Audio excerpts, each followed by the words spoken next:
నిన్న చంద్రబాబు నాయుడు గారి ఇంటర్వ్యూ బహుశా 2-3 రోజుల క్రితం ఇచ్చారనుకుంటా. ఇంటర్వ్యూలో చంద్రబాబు నాయుడు గారు అంటారు, జగన్మోహన్ రెడ్డి గారు అనే భూతాన్ని భూస్థాపితం చేసేశాను, ఇంకెప్పటికీ ఆయనకు అధికారంలో రాడు, ఇంకా 10-15 సంవత్సరాలు కూటమి ప్రభుత్వం ముఖ్యంగా తెలుగుదేశమే అధికారంలో ఉంటుంది అని ఆయన చెప్తున్నారు. కాసంత నవ్వు కూడా వచ్చింది. సోనియా గాంధీ గారు కూడా 2010లో ఇదే అనుకున్నారు, జగన్మోహన్ రెడ్డి గారిని జైల్లో పెడితే భయపడిపోతారు, అంతటితో ఫుల్ స్టాప్ అయిపోతుంది తన రాజకీయానికి అని అనుకొని 16 నెలలు జైల్లో పెట్టే దాని పర్యవసానం ఏమైందో ఆంధ్ర రాష్ట్రంలో కాంగ్రెస్ పార్టీ పరిస్థితి అందరం చూసాం. ఆ రోజున మేము కాంగ్రెస్ పార్టీలో ఉన్నాం, కాపు కృష్ణారెడ్డి గారు మంత్రిగా ఉన్నాడు, ఢిల్లీ పోయేలా చెప్పొచ్చాడు, తప్పమ్మా ఇలా జైల్లో పెట్టడం, ఆలోచించమాకండి.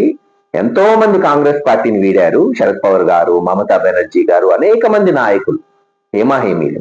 మరి వాళ్ళందరినీ కేసులు పెట్టలేరు కదా.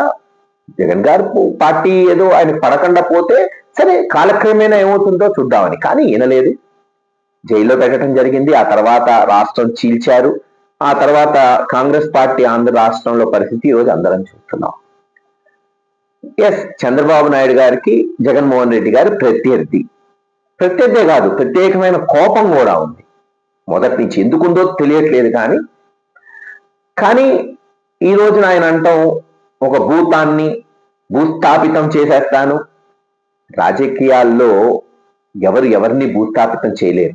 మనం ఎదగాలి, మనం గెలవాలి, మనం ప్రజల మన్నన పొందాలి అని అనుకోవాలి తప్పితే అవతలని తొక్కేస్తాం, చంపేస్తాం, భూస్థాపితం చేస్తాం అన్నప్పుడే తిరుగుబాటు వస్తుంది, విప్లవాలు వస్తాయి, తద్వారా ఉన్న ప్రభుత్వాలు అధోగతి పాలవుతుంటాయి. ఒక్కసారి మనము గడిచిన 47 సంవత్సరాల నుంచి ఆంధ్ర రాష్ట్రంలో జరిగిన రాజకీయాలు నిశింతగా ఒక్కసారి మీ యొక్క జ్ఞాపక శక్తిని వెనక్కి తీసుకెళ్లి పరిశీలించమని కోరుతున్నాను ఆంధ్ర రాష్ట్ర ప్రజల్ని, రాజకీయాలంటే ఇష్టమైన వాళ్ళందరినీ, అందరి నాయకులు, అన్ని పార్టీ వాళ్ళని. 1977 ఇందిరాగాంధీ గారు ఎమర్జెన్సీ పెట్టడం, తప్పు చేయటం, ఆమెకి వ్యతిరేకంగా దేశం మొత్తం కూడా కాంగ్రెస్ పార్టీ మొట్టమొదటిసారి ఓడిపోవటం జరిగింది.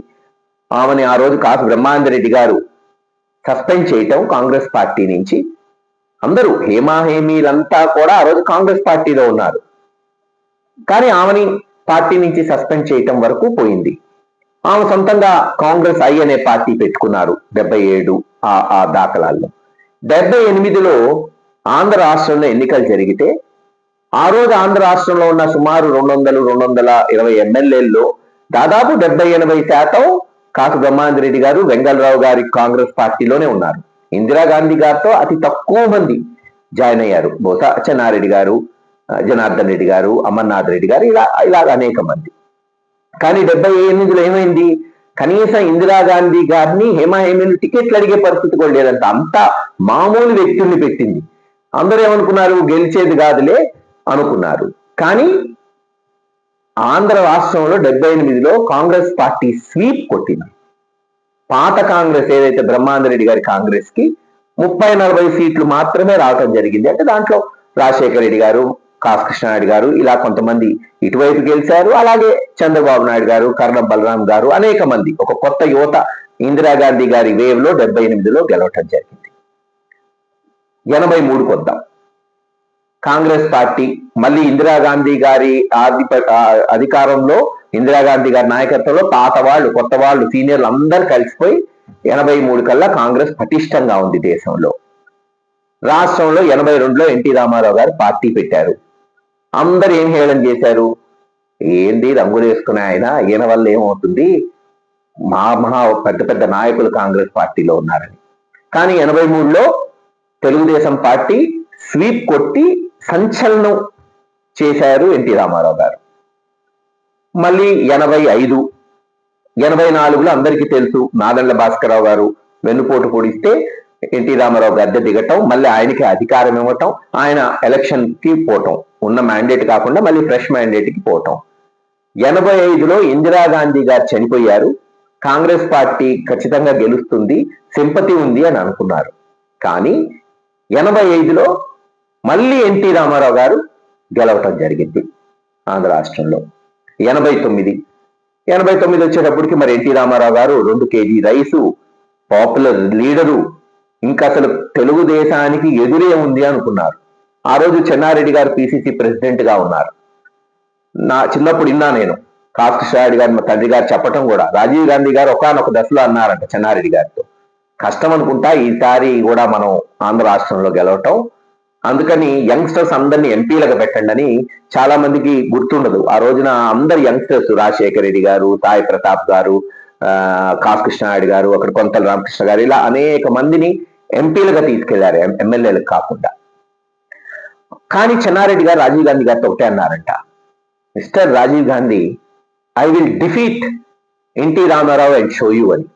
అది ఊరికే అన్నారా నిజంగా అన్నారా తెలియదు కానీ అన్నట్టుగానే 89లో ఒక సామాన్య ఎమ్మెల్యే చేతిలో, కల్వకుర్తిలో ఒక ముఖ్యమంత్రిగా ఉన్న ఎన్టీ రామారావు గారు కూడా, అంత పాపులర్ లీడర్ కూడా ఒక సామాన్య ఎమ్మెల్యే చేతుల్లో ఓడిపోవటం జరిగింది. ఎమ్మెల్యే కూడా ఓడిపోయాడు ఎన్టీ రామారావు గారు. ఇది రాజకీయం. ఏది ఊహిస్తామో ఏది అనుకుంటామో ఇదే జరిగిద్దని కొన్నిసార్లు అది జరగవు. ఇంకా 94 వచ్చేటప్పటికి కాంగ్రెస్ పార్టీ ఏలూరులో సభ వెళ్తే చాలా మంది ఈ ప్రాంతం నుంచి పోయారు. అక్కడి నుంచి ఇంకా రాజకీయాలు ప్రతి ఘటన మేము ఇన్వాల్వ్ అయ్యాం కాబట్టి తెలుసు. హనుమాన్ జంక్షన్ కూడా దాటలేని పరిస్థితి, ఇసుక వేస్తే రాలంత జనం 94 ఎలక్షన్ల ముందు. కానీ ఏమైంది? కనీసం ప్రతిపక్ష హోదా కూడా రాలేదు 94లో కాంగ్రెస్ పార్టీకి. మరోసారి ఎన్టీ రామారావు గారి ప్రభంజనం ఆంధ్ర రాష్ట్రం చేసింది. 99 సరే, అది normal general election. Chandrababu Naidu గారు ఓడిపోవాల్సిన ఎలక్షన్, కానీ ఆయన వాజ్పేయి గారిని కలుపుకోవటం, అప్పుడే కార్గిల్ వార్ అయిపోయి ఉండటం, బొటాబొటిన 60-40, 55-40, 45% రేషియోతో ఆ రోజున గెలవటం జరిగింది. వాస్తవంగా చూడాలంటే 99 నుంచి 2004 చంద్రబాబు నాయుడు గారు ఒక వెలుగు వెలిగిన దాఖలాలని. మీరు ఎక్కడికి పోయినా ఆహా చంద్రబాబు నాయుడు గారు, ఓహో చంద్రబాబు నాయుడు గారు అని మీడియా ఎత్తుకుంటున్న రోజు. చంద్రబాబు నాయుడు గారి మీద హత్యా ప్రయత్నం కూడా జరిగింది. ఆయన ఎలక్షన్ 6 నెలల ముందుకు తీసుకొచ్చాడు. హత్యా ప్రయత్నం జరిగింది, సింపతి ఉంది, గెలుస్తామని. కానీ అప్పటికే ఒక మహానాయకుడు ఈ ఆంధ్ర రాష్ట్రంలో మొట్టమొదటిసారి పాదయాత్ర చేసి, భారతదేశంలో మొట్టమొదటి పాదయాత్ర రాజశేఖర రెడ్డి గారు చేసి సమాయత్తం అయి ఉన్నాడు ఎలక్షన్స్ కొరకు.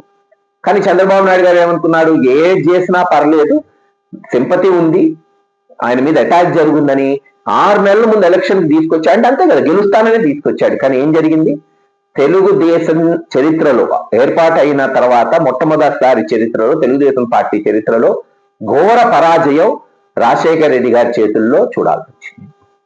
అంటే ఏదైతే గెలుస్తాం అనుకోని చంద్రబాబు నాయుడు గారు ఎలక్షన్ ముందుకు వచ్చారో అది విఫలమైంది.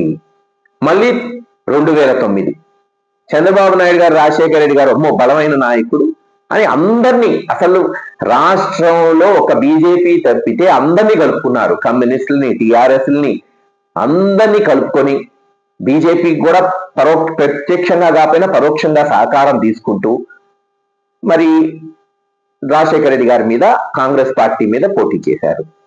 ఇంకేముంది, వచ్చేస్తుంది కూటమి ప్రభుత్వం, ఇంకేముంది మహాకూటమి వచ్చిందని అసలు విస్తృతమైన ప్రచారం మీడియా ఛానల్స్ లో. కానీ మళ్ళీ 2009లో రాజశేఖర రెడ్డి గారు మరి కాంగ్రెస్ పార్టీని నిలబెట్టి మళ్ళీ రెండోసారి ముఖ్యమంత్రిగా ప్రమాణ స్వీకారం చేశారు. మరి దురదృష్టకరం, కొన్ని నెలల్లోనే ఆయన చనిపోవటం జరిగింది. 2014 ఆంధ్ర రాష్ట్రం చీలింది. కానీ అప్పటికే జగన్మోహన్ రెడ్డి గారు మోస్ట్ పవర్ఫుల్ లీడర్ గా ఎదుగున్నారు. చాలా మంది వైఎస్ఆర్సీపీ నాయకులు అనేవాళ్ళు, ఏముందండి ఇంకా one side election Jaganmohan Reddy గారికి అని. కానీ చంద్రబాబు నాయుడు గారు తెలివిగా మోడీ గారితో అలయన్స్ పెట్టుకోవటం, ఆచరణ సాధ్యం కానీ రుణమాఫీ చేస్తానని చెప్పడంతో 2% ఓటుతో మళ్ళీ చంద్రబాబు నాయుడు గారు ముఖ్యమంత్రి అయ్యారు. 2019 జగన్మోహన్ రెడ్డి గారు పాదయాత్ర చేస్తున్నప్పుడల్లా తెలుగుదేశం నాయకులు హేళన చేసేవాళ్ళు. ఆయనకేం పని లేదు జగన్మోహన్ రెడ్డి గారికి, మార్నింగ్ వాక్ ఈవినింగ్ వాక్ చేస్తున్నాడు అని అనేవాడు. పైగా చంద్రబాబు నాయుడు గారు ఏమనేవారు, 80% ఉంది ఏదైతే ప్రజల్లో అభిమానం ప్రభుత్వం మీద, అంత బాగా చేస్తున్నాం, అందులో చిట్ట చివరిన డబ్బులు కూడా ఇచ్చాం, పసుపు కుంకుమ, అసలు ఏముంది ఎలక్షన్ వన్ సైడ్ అని. తుక్కుగా ఓడిపోయింది తెలుగుదేశం పార్టీ 2019లో. 2024 జగన్మోహన్ రెడ్డి గారు బ్రహ్మాండంగా పథకాలు ఇస్తున్నారు, ఇంటింటికి తిరిగాం మేమందరం, గ్యారంటీగా గెలుస్తామని. ఇంకేముంది, ఇన్ని పనులు చేసి మరి పాలనలో ఇంత మార్పులు తీసుకొచ్చి సచివాలయం వాలంటీర్ వ్యవస్థ, ఇంత డబ్బులు ప్రజలకు ఇస్తూ, వ్యవసాయం లాభసాటిగా ఉండి, ఇన్ని కాలేజీలు, హాస్పిటళ్లు, స్కూళ్లు గడుతూ అభివృద్ధి చేస్తూ, ఇంకా వ్యతిరేకత ఏముంది అనుకున్నాం, అందరం గెలుస్తామని అనుకున్నాం. కానీ మొన్న కూడా మీరు చూశారు, భారీ మెజారిటీతో తెలుగుదేశం కూటమి ముగ్గురిని కలుపుకున్నారు చంద్రబాబు నాయుడు గారు, భారీ మెజారిటీతో అందరినీ ఆశ్చర్యపరిచే విధంగా గెలవటం జరిగింది. సో ఇప్పుడు మీరు 77-78 నుంచి 2024 వరకు ప్రతి ఎలక్షన్ మీకు క్లుప్తంగా వివరించా. ఏం జరుగుతుంది, ఎప్పుడెప్పుడైతే అధికారంలో ఉన్న వాళ్ళు మేమే గెలుస్తాం, లేదు బ్రహ్మాండంగా చేసేసాం అని అంటూ వచ్చారో అప్పుడప్పుడు వాళ్ళు ఓడిపోతూ వచ్చారు.